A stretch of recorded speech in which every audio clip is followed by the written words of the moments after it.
Chief of Staff M. Eugene Corforth. And his harangues against us are being mimicked by talk radio. If Grant wins this election by a wide margin, Attorney General Jonathan Hunter told him, and barring a miracle, it'll be a landslide, he'll be the front runner for the Republicans for sure. He'll be tough to beat. Then he mustn't win by a landslide. It isn't too late for us to weigh in for his opponent. Can we do anything for Tobias Caruso? He's definitely saleable, a Horatio Alger success story, and he's a good speaker. Plenty of country humor. They seem to like that down there. We sure could do worse. Anything we can do? Nothing that would enhance your stature, at least at this point. Caruso's the only one who thinks he has a chance of winning. By the way, I had John Smythe contacted yesterday. John Smythe, Corforth wondered. Who was John Smythe? Knowledge was power in Washington. Being out of the loop meant being eased out of power. John Smythe. Good. The president bestowed a reassuring smile on Corforth. Smythe's a master at turning an election around. Sheriff Jimmy Jenks dialed the number that had been written on the memo pad found in Russell Fredrickson's motel room.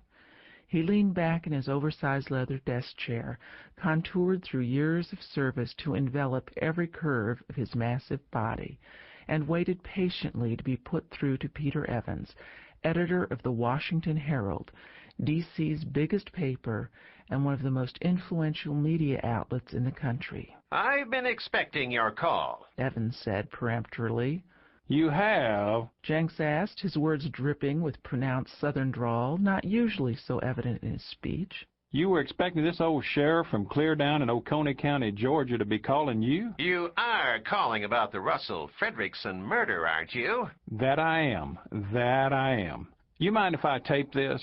I wouldn't want to forget anything important. The old memory just ain't what it used to be. "No, go ahead. I'll tape it too, just to keep you honest." Jenks turned on the tape recorder.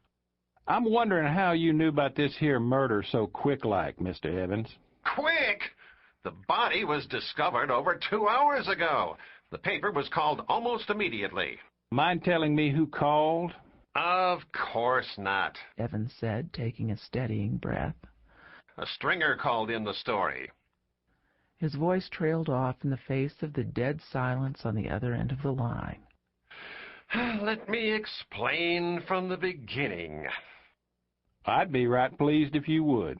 "All right, but I haven't much time." When the sheriff made no reply, Evans gave a much put-upon sigh, but began to speak. "Russell Fredrickson was covering the Grant Caruso campaign for us." "You take a look-see at all Senate races, that right?" No, just those of special interest. As I was saying, Fredrickson was covering the campaign and had been for several weeks. He called in 2 days ago, asked to speak to me personally. Said he was onto something big, something damaging to Bob Grant. You do know who I mean, don't you? Robert Hawkins Grant, the senator? Now, Mr. Evans, most everybody in Georgia knows Senator Grant.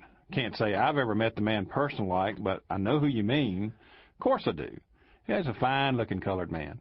Jenks finished, hoping calling Grant colored wasn't a bit much even for the dumb red-necked image he was cultivating so assiduously. "Good, Sheriff," Evans said, apparently finding Jenks' words no more than he would expect from some small-town Southern sheriff. "Fredrickson was excited when he called. Said he'd found something that would do irreparable damage to Grant, both personally and politically. That's a direct quote, Sheriff. Find what Fredrickson had on Grant, and you'll find the motive for the murder." Jenks remained silent for a long moment, then said equitably, "This here big story, any ideas about that?" "Not really. All Fredrickson said was that it was big and damaging. Said he was keeping a copy of his notes in his briefcase and the original in his computer. Have you gone through his briefcase? Brown leather, pretty beat up, with his initials in gold, barely discernible under the handle. Mighty interesting you'd ask, Mr. Evans. Can't say that I've looked through no briefcase. You haven't even looked through it? What are you waiting for, Jenks? Read everything in it. Believe me, you'll find Grant's motive. Oh, I believe you sure enough, Mr. Evans. Trouble is, there ain't no briefcase nowhere. No briefcase. Well, someone must have taken it then. So Fredrickson really had uncovered something important. The computer. Have you checked the computer? Or has it disappeared too? No, sir, it's right here, but them newfangled machines just don't feel comfortable around them. But we got a young'un hereabouts can right croon to them machines. Smart gal, real modern. If that little old machine's got something on its mind, old Bubba'll find it. Bubba sure will, yes, sir. Bubba, you do realize the importance of that little old machine, don't you? If anything happens to it, I'll destroy you. I'll keep that in mind, Mr. Evans. Sure will keep everything you said in mind. And you keep in mind Grant's part in all of this. Senator Robert Hawkins Grant. Don't let Grant fool you, and don't let his supposed power keep you from doing your duty. I'll have people dogging you until you make an arrest. The Washington Herald looks after its own. Evans slammed down the phone. Chuckling, Jenks leaned further back in his chair. His conversation with Peter Evans had been most enlightening, he thought, wondering what to expect from Grant. Senator Robert Hawkins Grant.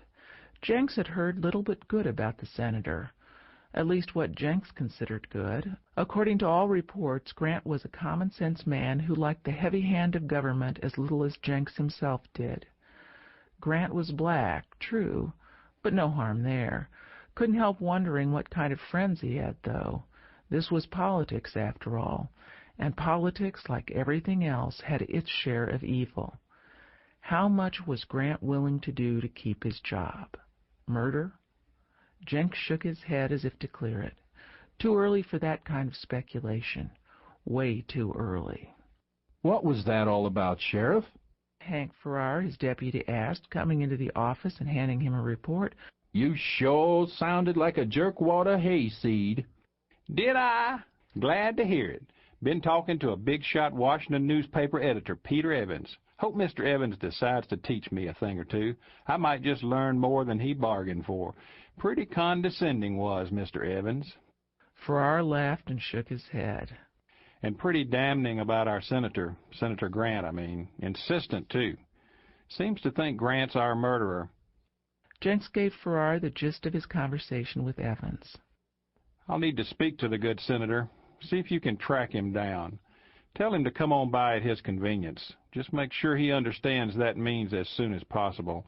I'll handle it if he calls complaining, but I will see him tonight. Chief of Staff M. Eugene Corforth had come to hate the war room. The windowless room was soundproof and microwave-proof. Each telephone had its own outside line, bypassing the switchboard and swept daily for bugs. No recording devices of any kind were allowed. The paper shredder in the corner had logged many hours of service. And Peabody's dead, Hunter announced. His voice held no more emotion than if he were quoting polling data. Ann Peabody was the Wall Street broker whose accusations 2 years before against the then-president had helped bring about his defeat.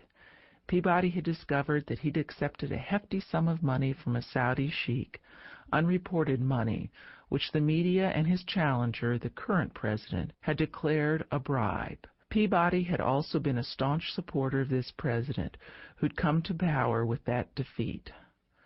Corforth's stomach churned. A heart attack? He knew he sounded hopeful, but he couldn't help it. Heart attack? Hunter queried. Why would you think that? Peabody wasn't much over 40. No, she was killed by a mugger. In Central Park, no less. Relief flooded Corforth. A mugger. He wasn't sure what he'd expected or even why he was so on edge. But if it were merely a mugging... Any special response from us? No. I doubt we'll even be asked about it. She had no relationship to us.